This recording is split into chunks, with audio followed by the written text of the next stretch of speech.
Hello guys, this is Flag, coming at you from the sub-basement of HelixxVR headquarters, and today we'll be reviewing a VR real-time strategy title by the developer HandyGames, Devil and the Fairy. I'd like to start off by thanking HandyGames for sending me out a copy of their title, and also a huge thank you to HTC Vive's US executive support, who settled my controller issues with impeccable timing. Without them, this video would not be possible. Oh, and just in case you guys are wondering, no, this video is not being sponsored in any way, shape, or form by HTC, or anyone else for that matter. Devil and the Fairy is a VR-only, real-time strategy dungeon defense game where you play as the devil accompanied by your goblin fairy companion to defend your dungeons against persistent waves of valiant do-gooder knights and sorceresses who are hell-bent on destroying your power crystal. This title is available on both the HTC Vive and the Oculus Rift, featuring full track touch controller support, allowing for seated, standing, and full room scale gameplay. In Devil and the Fairy, you start out with the option of going through the tutorial, which I highly recommend. It's short, to the point, and humorous, and will leave you with a good sense of the game mechanics and knowing what the heck you're doing. After you've completed the tutorial, you are dropped in a beautiful lobby where you are presented with 3 orbs, each containing a dungeon. One of these orbs remains chained and inaccessible until you defeat the others. There are 3 levels of difficulty represented by 3 skulls on the pedestal in front of you, ranging from easy to hard. To start a game, you choose one of the orb-enclosed dungeons and place it upon the pedestal. From there, you are transported into your dungeon, where you must place a power crystal into its base for the match to begin. Once the power crystal is set, the countdown to the first wave begins. During this count, you will want to break every object you can in order to charge your crystal. This is how you gain energy required to spawn the minions and structures you will need to slow down and kill waves of invaders. On your left hand are 2 rings. The red one represents the minions, the blue one represents the structures. You can either use your right hand to touch the appropriate ring or cycle back and forth by pressing the top and bottom of the left touch controller's trackpad. Once a ring is chosen, you can view the available spawns upon your palm and cycle through them by pressing the left and right on the trackpad. All that's left is using your right controller to grab the minion or structure from your palm and setting it down in the locations highlighted by green. At the beginning, you will have access to 3 minion types. There are 2 more that are accessible after reaching a higher level. The same applies to the structural spawns. During the entirety of a match, you will need to not only manage your barriers, traps, and minions, but you will find that you will need to constantly break crates, bottles, and barrels in order to keep your power crystal charged.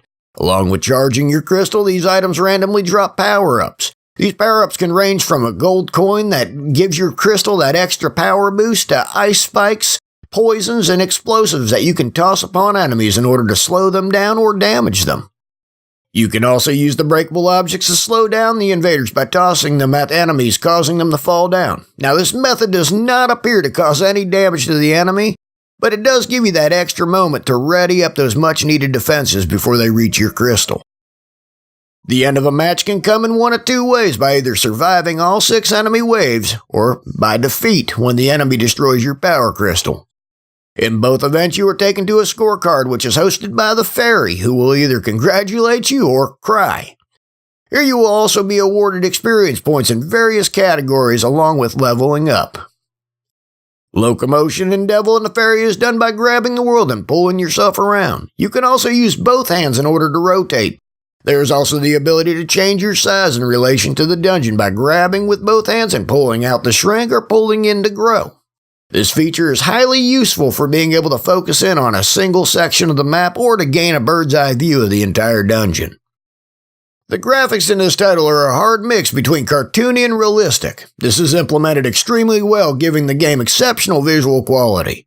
The sound is also done incredibly well. Not only are the sounds of creatures, environments, and music masterful, but the use of spatial sound grants the player a great sense of presence and immersion.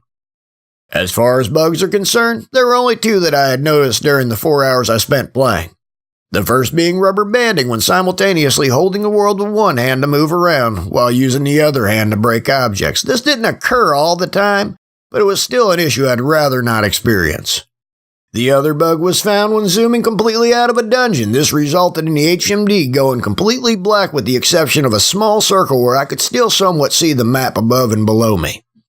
This was not very noticeable in the first 2 dungeons as I would have to move quite a distance away in order for it to happen, but on the unlockable 3rd dungeon, this issue was quite noticeable from a very short distance, not allowing me to zoom out to the point of seeing the entire dungeon at once. Neither of these issues was game-breaking in any way, and both were easily avoided. Devil and the Fairy is available on Steam for the price of around $10, €10, or £7. That, along with approximately 5 hours of gameplay needed to complete all the dungeons and unlock all the extras, plus the available but limited replayability, makes this title easily worth the asking price. With that said, I highly recommend Devil and the Fairy. It's a fun, casual, real-time strategy game that I enjoyed quite a bit. It also makes for a great title to demo for VR newbies as it has all the ingredients needed along with not being something that would induce discomfort. If you'd like to find out more about this title, I've provided a link to it in the description below.